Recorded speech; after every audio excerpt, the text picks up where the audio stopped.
ngasi blog macha ma ngom pura ga laksare ngasi gi blog asidi ategi blog am tana chade hoji Manipur da tho iba situation irang asigi matang dane do mayam ni ngonda question yam na la ebo ko ikoi malam lam na leiba koi se ama foreign de su koi gi sumaina Manipur da thogdo wathu se tho e ado protest kumba rally kumba chapi oiche chapra khorpra habegi inquiry am na la hai tare ko ado adugi matang de na kitang haijage tawbune ado akhoi sida Canada lebo metai macha makhai mayam se akhoi handak Iraq na nungai te ko akhoi lange akhoi protect chatle akhoi rally chatle aduga akhoi memorandum kai bisil le de matang de kitang haijage akhoi si hapta ma hele akhoi Canada gi capital Ottawa da chatlaga akhoi Ottawa se akhoi Toronto de ki more than 500 kilometers ni kilometer 500 kilometers se koi gari thauraga chena bane na pung at least pung manga de tadre to 5 to 6 hours ki manung da challe hai tare ado 5 to 6 hours sai se koi di gari angang su yaw bane na marak to dum kham hai tare ko ang toina kham bane na koi 7 8 hours muk challaga koi stegi kai to e dang ama noma koi family ama gi da hall tawre to pung ama khak moi de di pung ama mung da chile hai na ko ado mai tawra family ama gi da hall tawra ka koi si next day ki early morning pung 3 makhai de gi koi si chat na ready tawra pung 3 makhai da ngang bi to sila ka koi pung 3 makhai da chatle 3 makhai de start hobo sine koi ada yo bo do pung 13 13 makhai da de yo wi bo ko mafam sida adu yauraga koi police tegi akoi hana protect se tawdrigan the memorandum pisindriga de koi se police tegi permission kai lowe haide koi se first time ni koi Canada da do maina protect ka tawbo hai se ko koi meeting exam haina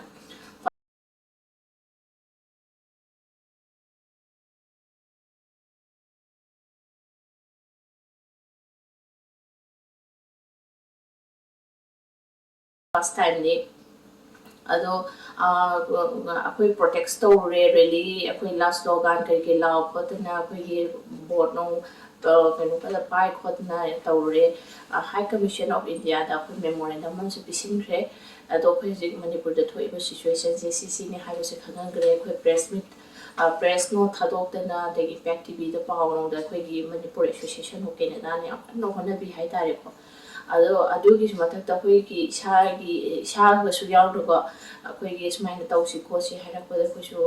koi male ba ki tamak ta ni koi na do da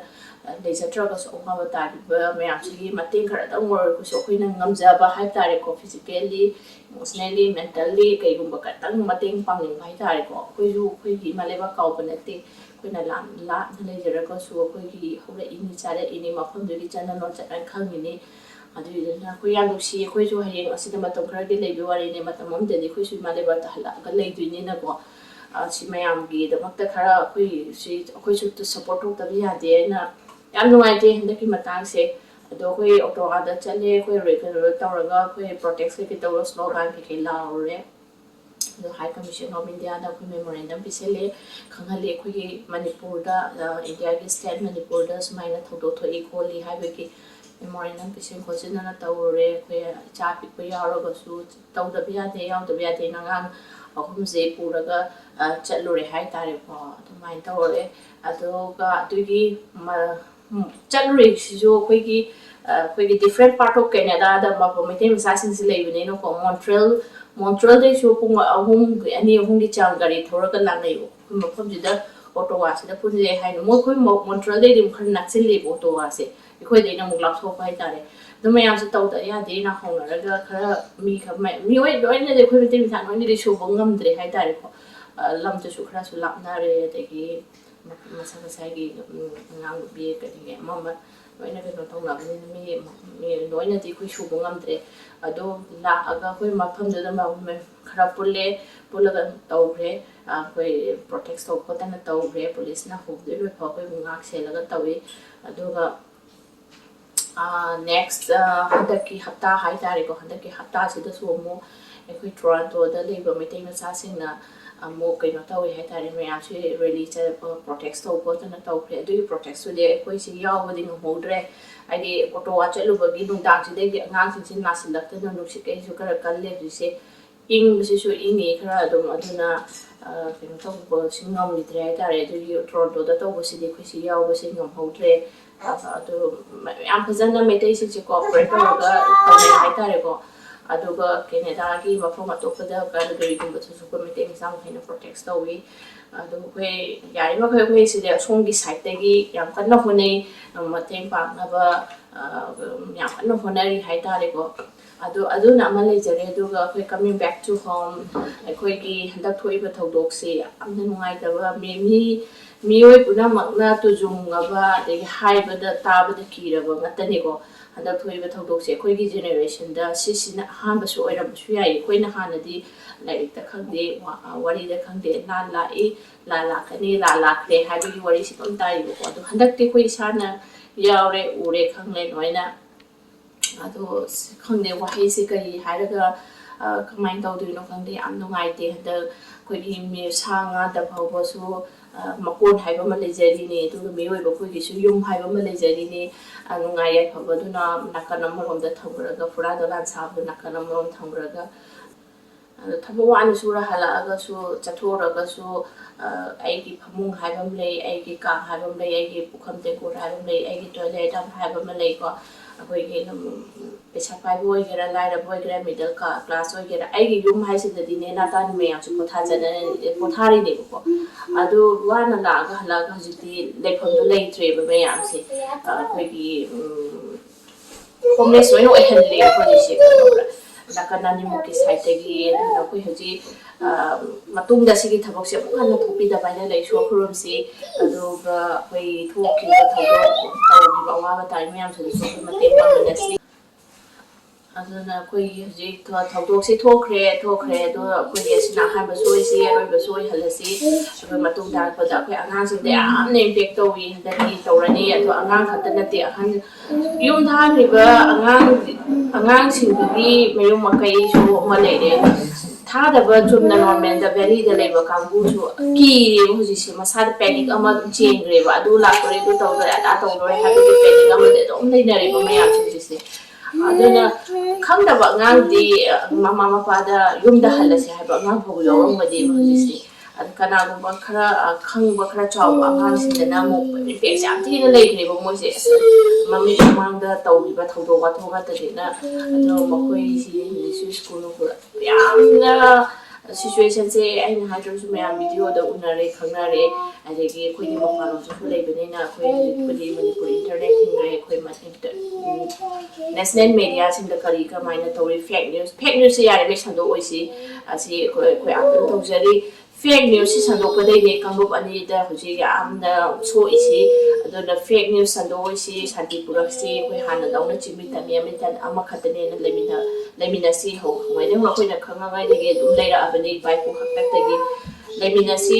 ꯑꯗꯣ ꯍꯟꯗꯛꯀꯤ ꯊꯧꯗꯣꯛꯁꯤꯅ ꯑꯔꯣꯏꯕꯁꯨ ꯑꯣꯏꯁꯤ ꯑꯗꯨꯒ ꯍꯟꯗꯛ ꯊꯣꯛꯏꯕꯁꯦ ꯑꯩꯈꯣꯏ ꯑꯩꯁꯦ ꯏꯁꯥꯁꯤ ꯕꯤꯁꯦꯝꯄꯨꯔ ꯗꯤꯁꯇ꯭ꯔꯤꯛꯇꯒꯤꯅꯤ ꯅꯤꯡꯊꯧꯈꯣꯡ ꯍꯥꯏꯔꯤꯕ ꯂꯝꯗꯨꯗꯒꯤꯅꯤ ꯑꯩꯒꯤ ꯏꯄꯨꯔꯣꯏꯕꯁꯨ ꯑꯩꯈꯣꯏꯗꯁꯨ ꯅꯤꯡꯊꯧ ꯏꯕꯥꯅꯤꯁꯤ ꯅꯤꯡꯊꯧꯃꯛꯇꯒꯤꯅꯤ ꯑꯗꯨꯅ ꯆꯨꯔꯆꯥꯟꯄꯨꯔꯁꯤ ꯌꯥꯝꯅ ꯂꯥꯞꯄ ꯅꯠꯇꯦ 30 ꯀꯤꯂꯣꯃꯤꯇꯔꯁ ꯃꯨꯛꯇꯅꯤ ꯑꯩꯈꯣꯏ ꯌꯨꯝꯗꯒꯤ ꯇꯣꯔꯕꯨꯡ ꯍꯥꯏꯔꯤꯕ ꯑꯗꯒꯤ ꯆꯣꯔꯣꯡ ꯂꯥꯎꯕꯤ ꯇꯦꯔꯥꯈꯣꯡꯁꯥꯡꯕꯤ ꯑꯗꯒꯤ ꯀꯨꯝꯕꯤ ꯁꯥꯏꯠ ꯑꯗꯨ ꯌꯥꯝ ꯂꯩꯈ꯭ꯔꯦꯀꯣ ꯂꯝꯁꯦ ꯑꯗꯨꯁꯤꯡꯁꯦ ꯑꯩꯈꯣꯏ ꯌꯨꯝꯗꯩꯗꯤ ꯌꯥꯝ ꯂꯥꯞꯄꯗꯤ ꯅꯠꯇꯦꯕ ꯌꯥꯝ ꯅꯛꯑꯦꯕꯀꯣ ꯑꯗꯨꯗ ꯁꯣꯛꯏꯕ ꯑꯗꯩ ꯇꯧꯔꯤꯕ ꯃꯌꯥꯝꯁꯦ ꯔꯤꯂꯤꯐ ꯀꯦꯝꯞ ꯍꯥꯡꯗꯅ ꯐꯥꯔꯁ ꯗꯦ ꯅꯨꯃꯤꯠꯇꯒꯤ ꯂꯥꯛꯇꯅ ꯃꯣꯏꯅ ꯃꯣꯏꯔꯥꯡꯗ ꯆꯦꯜꯂꯛ ꯈꯣꯠꯂꯛꯇ ꯂꯩꯕꯗꯣ ꯑꯩꯈꯣꯏ ꯏꯐꯥꯎ ꯂꯣꯏ ꯇꯥꯏ ꯑꯗꯨꯒ ꯑꯩꯈꯣꯏ ꯅꯤꯡꯊꯧꯈꯣꯡꯒꯤ ꯍꯥꯟꯅꯗꯤ ꯑꯩꯈꯣꯏꯒꯤ ꯆꯦꯜꯂꯛꯄ ꯃꯤꯑꯣꯏ ꯈꯔ ꯈꯛꯇꯅꯤ ꯀꯦꯝꯞꯇ ꯑꯇꯩꯗꯤ ꯂꯣꯏꯅ ꯐꯥꯖꯤꯟꯅ ꯂꯩꯅꯈꯤꯕ ꯉꯥꯛꯇꯅꯤ ꯑꯗꯨꯏꯗꯨꯅ ꯑꯩꯈꯣꯏꯒꯤ ꯅꯤꯡꯊꯧꯈꯣꯡꯒꯤ ꯑꯣꯏꯅ ꯑꯩꯈꯣই ꯌꯨꯝꯊꯣꯡꯒꯤ ꯍꯥꯏꯇꯥꯔꯦ ꯌꯨꯝꯊꯣꯡꯒꯤꯗ ꯄꯣꯠ ꯆꯩ ꯈꯥꯏꯕ ꯄꯤꯕ ꯈꯣꯠꯄ ꯃꯣꯏꯔꯥꯡꯗ ꯂꯩꯀꯥꯟꯗ ꯊꯤꯜꯂꯦ ꯑꯗꯨꯒ ꯍꯧꯖꯤꯛꯅ ꯑꯃꯨꯛ ꯑꯩꯈꯣꯏ ꯅꯤꯡꯊꯧꯈꯣꯡꯁꯤꯗ ꯀꯦꯝꯞ ꯃꯌꯥꯝ ꯍꯥꯡꯗꯅ ꯍꯧꯖꯤꯛꯁꯦ ꯂꯩꯔꯦ ꯑꯗꯨꯅ ꯑꯩꯈꯣꯏꯒꯤ ꯌꯨꯝꯒꯤ ꯑꯉꯝꯕ ꯍꯥꯏꯇꯥꯔꯦꯀꯣ ꯍꯧꯖꯤꯛꯄꯨꯗꯤ ꯀꯥꯔꯐ꯭ꯌꯨ ꯈꯔ ꯍꯥꯡꯗꯣꯛꯑꯦ ꯀꯥꯔꯐ꯭ꯌꯨ ꯍꯥꯡꯗ꯭ꯔꯤꯀꯥꯟꯗꯗꯤ ꯑꯩꯈꯣꯏꯒꯤ ꯅꯍꯥꯁꯤꯡꯁꯤꯅ ꯌꯨꯝꯒꯤ ꯑꯃꯨꯔꯛꯇ ꯅꯠꯇꯕꯤ ꯑꯅꯤꯔꯛ ꯑꯍꯨꯝꯂꯛ ꯑꯗꯨꯝ ꯑꯩꯈꯣꯏꯒꯤ ꯌꯨꯝ ꯏꯁꯥ ꯆꯠꯂꯒꯁꯨ ꯃꯇꯦꯡ ꯄꯥꯡꯅꯔꯦ ꯍꯧꯖꯤꯛꯁꯦ ꯑꯩꯈꯣꯏ ꯃꯥꯈꯛꯇ ꯆꯠꯂꯒ ꯃꯇꯦꯡ ꯌꯥꯝ ꯄꯥꯡꯉꯦ ꯂꯩꯕ ꯂꯩꯇꯕ ꯑꯍꯟꯕ ꯍꯥꯏꯗꯨꯅ ꯑꯃ ꯂꯩꯈ꯭ꯔꯦꯀꯣ ꯑꯩꯈꯣꯏ ꯌꯨꯝꯗ ꯂꯩꯖꯕ ꯄꯣꯠꯁꯤꯡꯁꯦ ꯆꯥꯃꯤꯟꯅꯕ ꯑꯗꯨꯝ ꯃꯈꯣꯏꯁꯦ ꯌꯥꯝꯅ ꯋꯥꯈꯜ ꯅꯨꯡꯉꯥꯏꯇꯦ ꯍꯥꯏꯌꯦ ꯀꯔꯝꯍꯥꯏꯅ ꯅꯨꯡꯉꯥꯏꯗꯣꯏꯅꯣ ꯃꯣꯏꯁꯦ ꯃꯦꯟꯇꯦꯜꯂꯤ ꯈꯔ ꯁꯞꯄꯣꯔꯠ ꯇꯧꯕꯤꯕ ꯑꯃ ꯗꯔꯀꯥꯔ ꯑꯣꯏꯀꯣ ꯋꯥꯔꯤ ꯋꯥꯇꯥꯏ ꯁꯥꯕꯤꯗꯅ ꯃꯣꯏ ꯆꯠꯂꯨꯕ ꯑꯩꯈꯣꯏ ꯃꯥꯈꯣꯏꯁꯤꯒ ꯆꯠꯂꯨꯕ ꯑꯗꯨ ꯔꯤꯂꯤꯐ ꯀꯦꯝꯞ ꯃꯐꯝꯗ ꯃꯣꯏꯁꯦ ꯌꯥꯝꯅ ꯍꯔꯥꯎꯋꯦ ꯍꯔꯥꯎꯋꯦꯗꯤ ꯁꯨꯃꯥꯏꯅ ꯂꯥꯛꯇꯅ ꯋꯥꯔꯤ ꯋꯥꯇꯥꯏꯒ ꯁꯥꯕꯤ ꯈꯣꯠꯄꯤ ꯇꯧꯕꯗꯣ asumai na koi mating pangna si matung da mukha na thok da voice no aduna akoi ti hopodegi koi personally adum support ti khara mating de adum pangjar re tare adum matung ta su mating pang ni ngami ba khai adoga akoi sida lai ba mating sa sina so ya kan na hona jari hai tare ngam ngam mating pangna na ba pangsu pang na ba kan na hona ri koi ngami ba khai ya bogot pa dun ba kana mani ado sumaina khoi ai na si video si ai ma really chel protect to be su thaga charake ai se haksang ai hai ni anga su ai su sa su ai ngam modre du cha thu bu de gi ado na video si sem ngam ki da be matang sa na khoi hapta me hele du gi thabak protect ke to bu do ado ai adu gi vlog ma cha su sem jarake du mai amna hang up ma yam se khoi ji si da kai ta to da na la tu min na le chela bra hai bi question ma la de ko ado na ai si ki video si ki kuta da khangan jani ba ai tare ko si da tumina leite yam kana honari hona so na gini himalay ba manipur sana lay ba manipur kai ba yade ai tu chu ne si ko si to ba wa si hai ba da koi amna nungai te handa ki matang se do na yam kana honari hona ki ne koi koi ngam mai hona ki ne hai tare mayam hanga ko du ye ina si blog ma cha sim tang mayam da share to se ina ju manipur gi di ne ya ki tre aduna topa mafam da out of manipur da leiba campus in ne ngo de na ha bi ra ko du gi ko canada se kem do drama le to video projects to video fit to ja kre khangan gi mayam da mafam da ayam da to kre hai ta ya ta ga mayam da share to je ge makha ta video se do ai matang jamam da dum ai thala jara ke koi na projects ka mai to gi code ki memory na bising ge ko se mi mayam do ai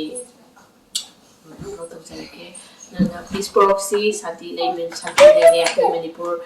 yam phajagra ba lamni koi leiminasi noksi sana na chumi ta mi amatani do khaida na ngasi gi matang sa lo sinjage koi peace fake news si har me de sando si fake news sando e makai santi supu pur aroi koi ni bakta fake news sando na ba hona minasi na ma yam ba ma da chari ngasi gi matang si de messenger ge thank you so much everyone